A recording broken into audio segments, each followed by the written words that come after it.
warahmatullahi wabarakatuh. Perkenalkan, nama saya Alfadria, biasa dipanggil Elo, dari kelas A dengan mahir 03. Saya akan menjelaskan materi tentang donat, apa itu donat, apa saja bahan yang diperlukan, dan juga bagaimana cara membuatnya. Kemudian deskripsi donat. Donat merupakan produk roti yang berbentuk bulat dan memiliki lubang di tengahnya, yang dibuat dari berbagai bahan antara lain bahan pokok, bahan topping, dan juga bahan isian.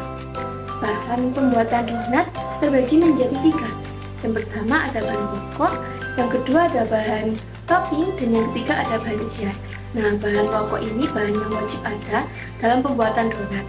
Yang pertama cairan. Cairan ini dapat berupa air ataupun susu, kemudian terigu, telur, lemak dapat berupa mentega atau margarin, lagi gula, susu bubuk, garam, bread improver, dan juga baking powder. Kemudian bahan topping adalah bahan yang digunakan untuk menambah cita rasa juga keindahan pada bagian atas donat. Dapat berupa dry coconut, icing sugar, glaze, dan lain-lain. Kemudian bahan filling atau bahan isian adalah bahan yang digunakan untuk mengisi pada bagian dalam donat, dapat berupa selai, abon, glaze, cream cheese, dan lain-lain. Untuk tepung terigu bisa memakai 2 jenis tepung, yaitu protein tinggi dan juga protein sedang. Mengapa demikian?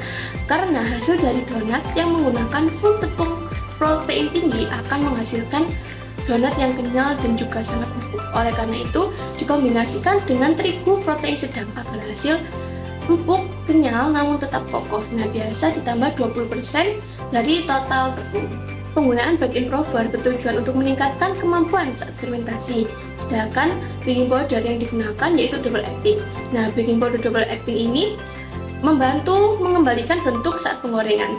Double acting dipilih karena dapat mengembangkan pada 2 waktu. Yang pertama saat ditambahkan cairan, dan yang kedua saat proses penggorengan. Kemudian proses pembuatan donat diawali dengan seleksi bahan, kemudian penimbangan bahan atau scaling, kemudian pengadukan bahan atau mixing, kemudian testing time, knocking back yaitu meninju adonan, kemudian pemotongan dan juga penimbangan, kemudian pembentukan adonan, kemudian pengembangan akhir, penggorengan, dan yang terakhir adalah pendinginan.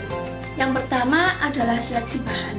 Untuk menghasilkan mutu donat yang baik, seleksi terhadap mutu bahan dapat dilihat dari harga bahan dan juga masa simpannya. Pelajari bagaimana cara penyimpanan bahan tersebut, seperti menyimpan tepung pada tempat yang kering, menyimpan susu pada tempat yang kering, dan juga tertutup. Kemudian penimbangan atau scaling. Gunakan timbangan digital untuk menghasilkan hasil yang akurat. Timbang bahan secara terpisah khusus untuk bahan yang bersifat hidrofobis. Kemudian segera simpan pada wadah yang tertutup agar tidak menggumpal ketika dicampur dengan bahan lainnya pada proses mixing. Pencampuran atau mixing. Yang pertama, campur terigu dan juga ragi, kemudian aduk hingga ragi terselimuti oleh tepung. Yang kedua, masukkan gula, susu bubuk, bread improver, aduk dengan mixer speed pertama. Kemudian masukkan bahan cairan yaitu berupa telur dan juga air sebanyak 90%, aduk hingga mengumpal. Yang keempat, tambahkan lemak dan garam, kemudian aduk dengan speed 2. Aduk hingga kalis. Untuk mengetahui bagaimana adonan itu siap di resting atau tidak, kita bisa melakukan dengan uji window pane. Nah, uji window pane dilakukan dengan cara yang pertama, mengambil sedikit atau secukupnya adonan, kemudian dibentangkan. Ketika menghasilkan lapisan yang tipis dan tidak putus, maka adonan tersebut dapat dipastikan bahwa siap untuk di-resting. Mengapa sih lemak tidak dicampur di awal bersama dengan air, tepung, dan bahan lain? Karena ketika lemak dimasukkan di awal akan membuat bahan lain susah tercampur.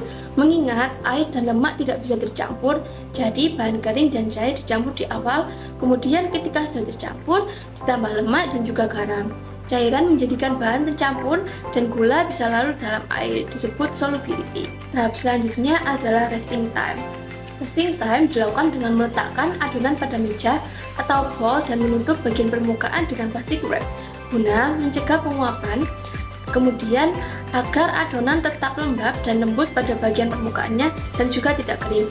Nah, resting time ini biasa memerlukan waktu antara 10 hingga 15 menit.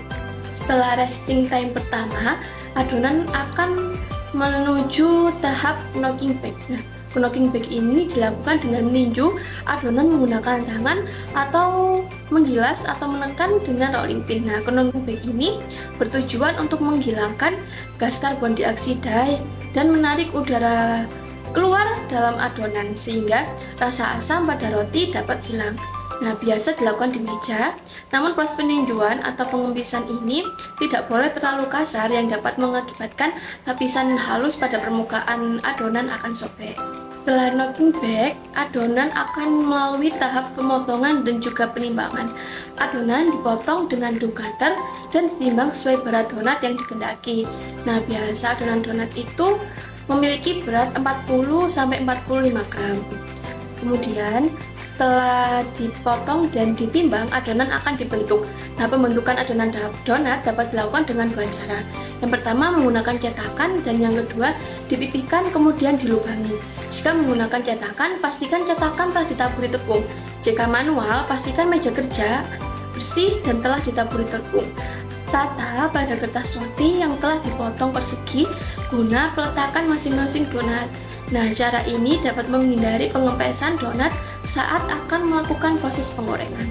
Selanjutnya adalah pengembangan akhir. Pengembangan akhir ini biasa disebut dengan final proofing.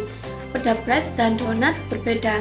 Nah, pada bread ini memakai prover block yang telah diatur suhu dan juga kelembapannya.